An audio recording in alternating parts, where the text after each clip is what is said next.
Hello everyone. তো gift আনবক্সিংয়ের part 2 নিয়ে চলে এসেছি। তো ফার্স্ট পার্টটা তো তোমরা দেখেইছো, বুনু সুন্দর করে সাজিয়েছিল, তারপরে কী কী গিফট দিয়েছিলো সেটার ভিডিওটা তো ফার্স্ট পার্টে শেয়ার করিনি, তো এই পার্টে আমি শেয়ার করছি। তো ফার্স্টেই দেখো আনবক্সিং করলাম একটা বক্স, সেখানে একটা চিরকুট ছিল, আর চিরকুটে অনেক কিছু লেখা ছিল। তো সব বক্সে এরকম এরকম লেখা ছিল। তো আমি তো খুব এক্সাইটেড ছিলাম আর কি গিফটগুলো যখন আনবক্সিং করছিলাম। তো এই যে কেকটা তোমরা দেখলে, এটা ওর হাতে বানানো, ওর মধ্যে থেকে একটা কানের দুল বেরোলো ফার্স্টে।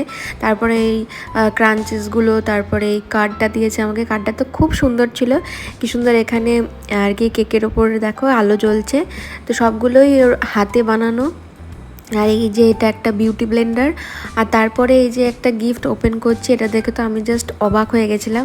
সে এটার মধ্যে একটা ঝিনুক ছিল, আর ঝিনুকের মধ্যে থেকে একটা মুক্তো আর কি বেরোবে, তারপরে ওই পেনডেন্টটার মধ্যে দিতে হবে। কিন্তু ঝিনুকটা খুলতে গিয়ে আমার অবস্থা একদম মানে কেরোসিন হয়ে গেছিলো, কিছুতেই খুলতে পারছিলাম না। বাবা শেষে একখানা স্ক্রু ড্রাইভার এনে দিল, তারপর আমি ঝিনুকটা খুললাম, কিন্তু ঝিনুকের মধ্যে থেকে মুক্তো আর খুঁজে পাওয়া যাচ্ছিলো না। ফাইনালি এদিক ওদিক করে মুক্তোটা পাওয়া গেল। তারপরে আমি পেনডেন্টের মধ্যে দিয়ে একটুখানি দেখছিলাম, তো খুব ভালো লাগছিলো আর কি। তারপরে এই যে বুনুর গিফটগুলো ফাইনালি আর একবার তোমাদের দেখিয়ে দিলাম। তো তোমাদের ভিডিওটা কেমন লাগলো অবশ্যই জানিও। আর বার্থডের দিন সকাল থেকে কী কী হচ্ছে সেটার ভিডিও নেক্সট পার্টে আসছে। দেখা হচ্ছে নেক্সট ব্লগে। টাটা।